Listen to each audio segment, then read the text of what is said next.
Okay, good morning guys. So, beside mo now, ito mga coverage muli. Ito coverage like si Kuya X. So, meron kami yung tatlong customer. At ito yung pangatlong customer. Dalawang sabu sa isang manok.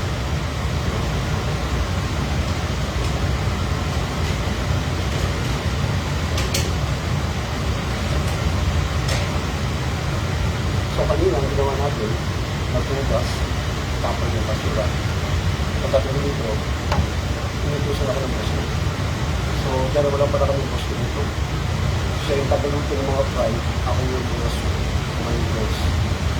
Tagaliwa ko yun, nagdidiwa ako ng mga sibulas. So ito yung mga magasan. Mga bagong magasan ng customer. So pagkatapos ito,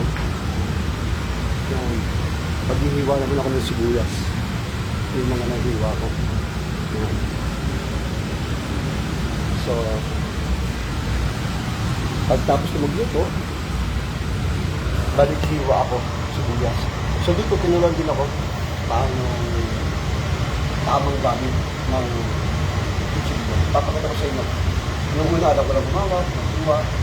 Yung para mayroon ka ng technique or tip na pang-mabilisan at pang-kitchen professional. So, mas basic, tuturo ko rin sa inyo. No? So, at least mas paano, alam ko natin yung tamang pag-hihiwa ng mga gulay.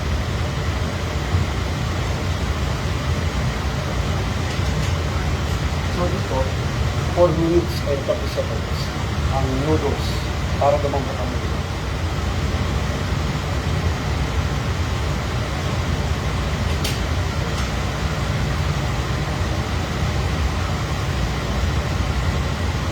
Tapos may inahago mo para alam mo na hindi pupulupot.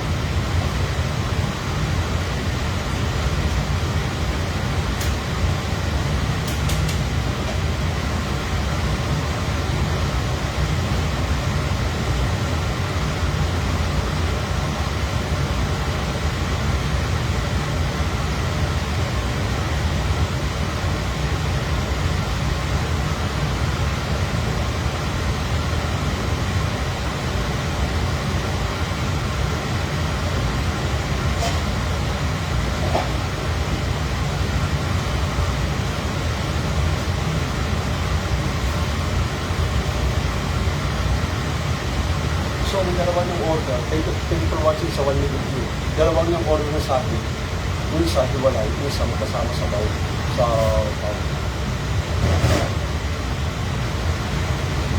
Noon, sobrang daming customer. Isa na ulat na dalawa na kawali, kaya kumuli na siya.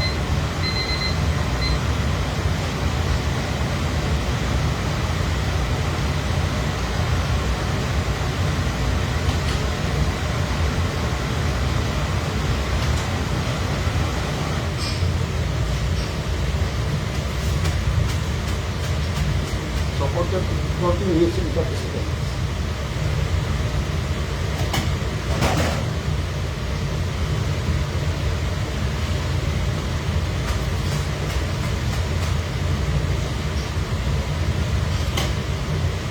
Tapos lagyan mo sa mga.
sagol sa kamandi.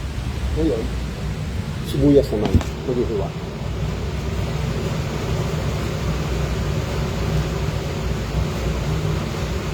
So, apat na kami empleyado. Dalawa na sa dining hall, dalawa kami ni boss.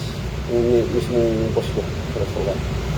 Pag wala masyadong customer, ako lahat dito. Pero pagdating sa pride, sa yun, sa mga pride. Pero hindi sa na-pride. So, dito ko natutunan, tinuruan ako, salita. Ito ang tamang hawak ng kutsilyo. Ang tamang hawak ko ng kutsilyo, hindi pala gano'n. Nung una, hawak ko gano'n, kaya nangapangalay. Ang tamang palang hawak ng kutsilyo, ito, nandito malapit. Tapos, nakaganon. Yan. Ganun pala yan. No? Medyo malapit dito. Yan. Tapos, hindi naghiwa ko yan. Nung una, naghiwa ako dito. Hindi pala. Dito pala. So, kapag basic pala, ganyan ang hiwa. Ganyan pala.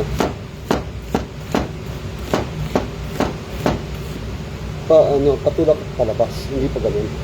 Pero kung medyo mabilis na, kabisado mo na, so, yung tama palang hawak ng sibuyas, hindi ganun pala yan. Kasi ito yung pinaka-balance. Yan pala yun. Tumatama dito. Kaya nagiging pantay siya. Yan. Yan, o. Yan.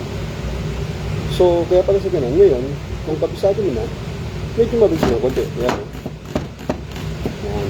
Tapos babagkot mo yun dito. Ano, nakagaling yung kamay dyan.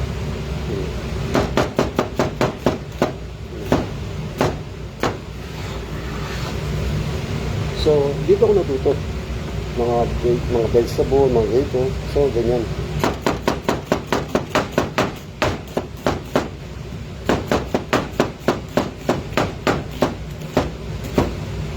Kapag kabisado mo pala yung kutsilyo, kung nakikita mo mga chip cook, mga magagamit sa kusina, kabisado na pala yung kutsilyo.